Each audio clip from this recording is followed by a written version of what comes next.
Olá, hoje é o dia 20 de fevereiro, dia de setembro. E esse é o ano de 2019. Estamos cada vez mais próximos da segunda vinda de Jesus. Hoje aqui é uma quarta-feira. Eu estou aqui com a lição número 11, as 7 últimas pragas, né? Que é o período de tempo que queremos que seja por um ano, porque ali diz, Apocalipse 18, diz que em um só dia lhes sobrevirão os seus juízos.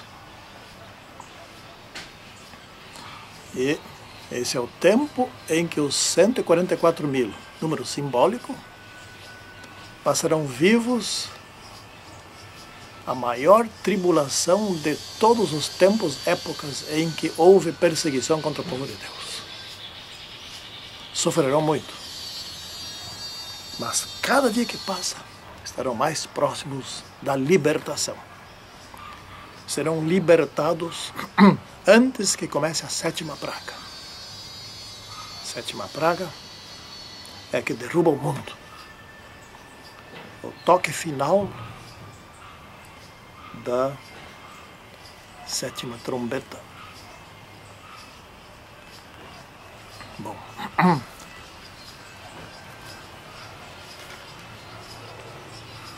e aqui nós temos com a lição para entendermos um pouco mais sobre esse poderoso assunto, que infelizmente poucos entendem o suficiente.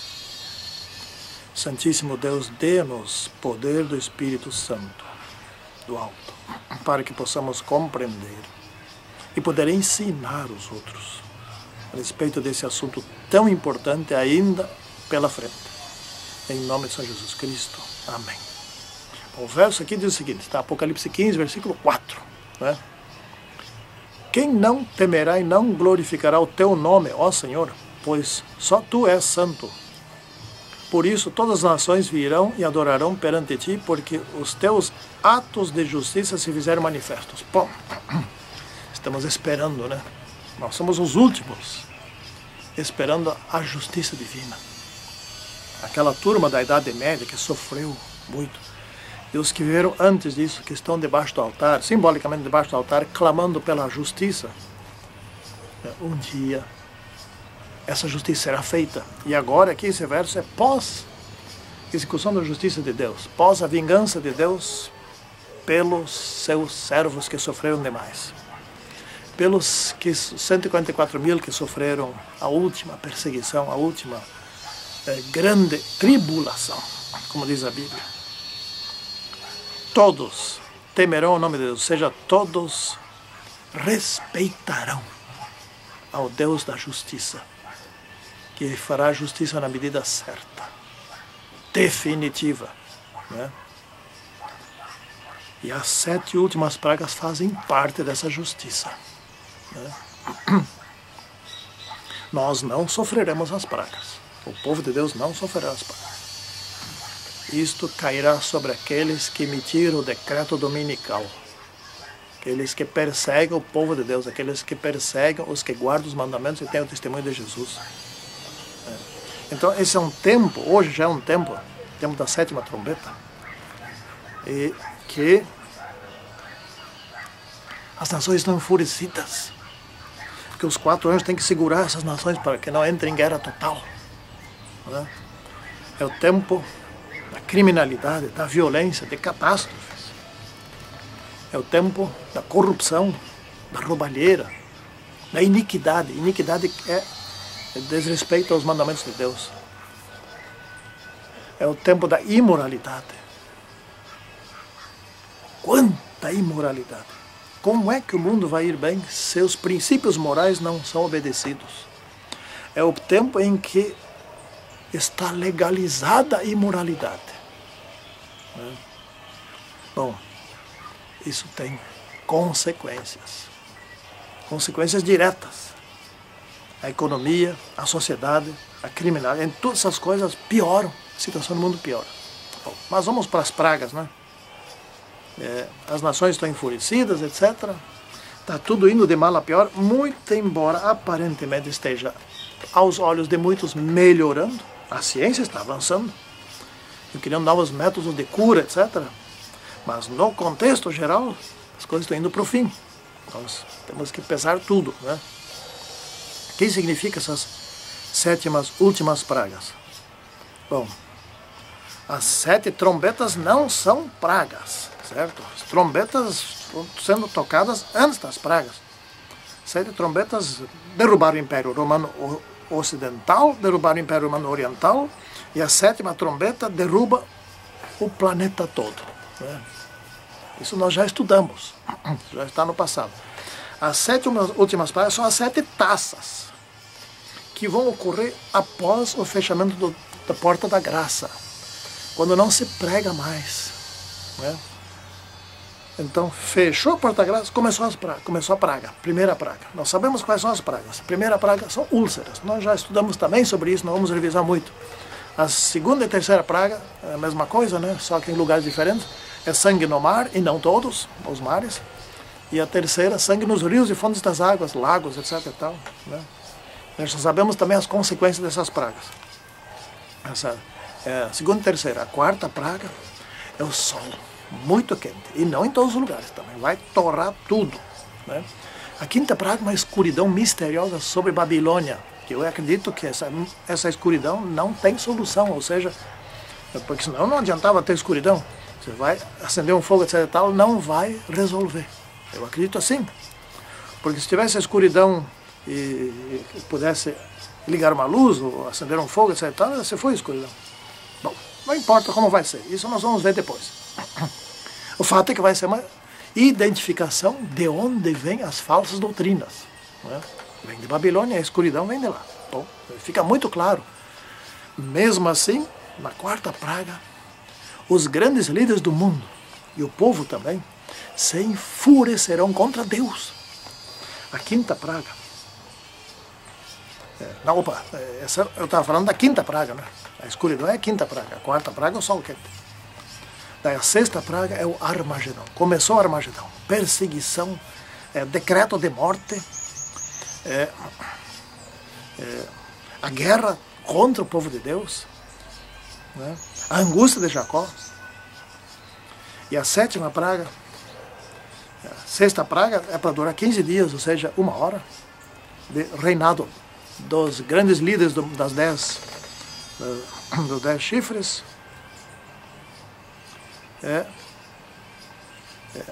junto com a besta. E a sétima praga é a revolta desses chifres, ou seja, do povão. Nós já também estudamos isso, não vou aprofundar. Revolta do povão porque descobriu que estava santificando os mandamentos errados, né? Quando Deus mostrar os mandamentos verdadeiros do céu, esse povão vai descobrir, puxa, mas nós estamos perseguindo justamente o povo que nós estava ensinando os mandamentos verdadeiros. Então, esses que nós estamos seguindo, nós estamos ensinando os mandamentos errados, né? E agora eles vão perseguir esses, porque eles sabem, pelo aquilo que o povo de Deus pregou e ensinou, que eles estão perdidos. Começando as pragas, tendo as pragas, não tem mais salvação, eles sabem disso. Eles vão se vingar. Isso se chama devastação. Apocalipse 17 e Apocalipse 18 está sobre a devastação, né? Então a sétima praga é essa devastação e também o grande terremoto, que vai ser como nunca houve, e granizo, vozes, trovões, relâmpagos, vendavais e tudo que é tipo de catástrofe, não só localizada, mas no mundo inteiro, e vai matar todos, né? Essa praga, essa devastação, certamente continua depois da vinda de Cristo, porque todo olho verá. Então, não só os salvos verão a Cristo, e sim os perdidos também verão a nuvem chegando, etc., para salvar aqueles que eles estavam perseguindo, né? E aí vai ser o caos total. Estão os perdidos, aí pede para as pedras cair sobre eles, etc., as coisas todas aí. É um pânico total, uma coisa horrível. É bom ir embora para não ver isso, né? Bom, então as pragas significam basicamente a vingança de Deus contra os ímpios que perseguiram o seu povo, né? esses que estão vivos, né? Contra os ímpios vivos, porque os mortos eles não vão sofrer nada dessas pragas. Porém, eles sofrerão no final do milênio, quando termina o tal da batalha do Armagedão. Bom, nós já vimos aqui sobre as pragas na parte de segunda-feira, domingo e segunda, então vamos para o secamento do rio Eufrates. Esse também estamos falando, mas vamos... Lembram do rei Ciro, que era o rei dos Medos, e comandava também ele era rei dos persas, comandava também os Medos, né? Então estava ali a cidade de Babilônia, o início do sistema babilônico, né? que foi iniciado por Nimrod, né? Eles ali depois, um tempo depois, construíram uma grande cidade. Fizeram duas carreiras de muros ao redor da cidade. Andei lendo sobre isso, quase não acredito, mas enfim, é o que eu li. Muros de 90 metros de altura, pensa bem, se isso for verdade. Se não for, 40 metros já está alto que chega, 20 metros está alto que chega. Naquele tempo não tinha canhão, não tinha avião, não tinha nada disso. E os muros super largos, não tinha como penetrar ali. E passava um braço do rio Eufrates por dentro da cidade. Eles fizeram os muros por cima daquele braço. E fizeram para dentro do braço ali estacas de metal, que não tinha como nadar por baixo, não tinha como penetrar na cidade, não precisava nem se preocupar. E dentro da cidade eles tinham muito cereal guardado para muito tempo, água não faltava, etc. Então eles tinham o apoio do rio, né? Não faltava água, e o rio impedia que alguém entrasse, etc. Os estrategistas, como se diz, pensaram em tudo, mas não pensaram em tudo não. Porque o ponto forte da cidade, que era o braço de água que passava por dentro da cidade, que permitiria que eles matassem a sede, se lavassem, etc., enfim, usassem para todos os fins, tomassem banho, do rio, também era o seu ponto frágil. Era só secar. E o general Ciro resolveu com seus exércitos construir um dique lá em cima e secou o rio. Pronto. Se foi o grande apoio que o rio dava para a cidade. A grande proteção do rio se foi, porque agora os Círios e os Medos, eles olharam ali, os Círios não, os persas e os Medos olharam ali, e bom, agora é só tirar as grades e entrar.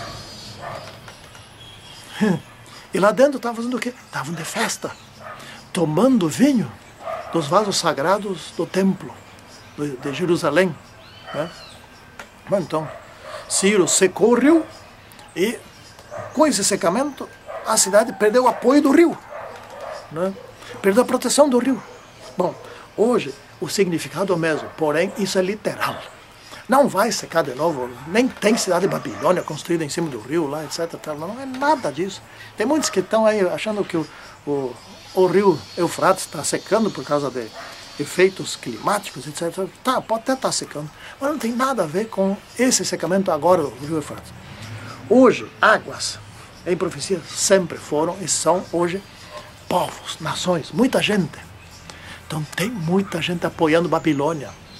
Ela está assentada sobre o apoio financeiro, apoio moral, apoio espiritual, apoio político, enfim, outros apoios da população, de grande parte da população do mundo, a maioria, praticamente, né?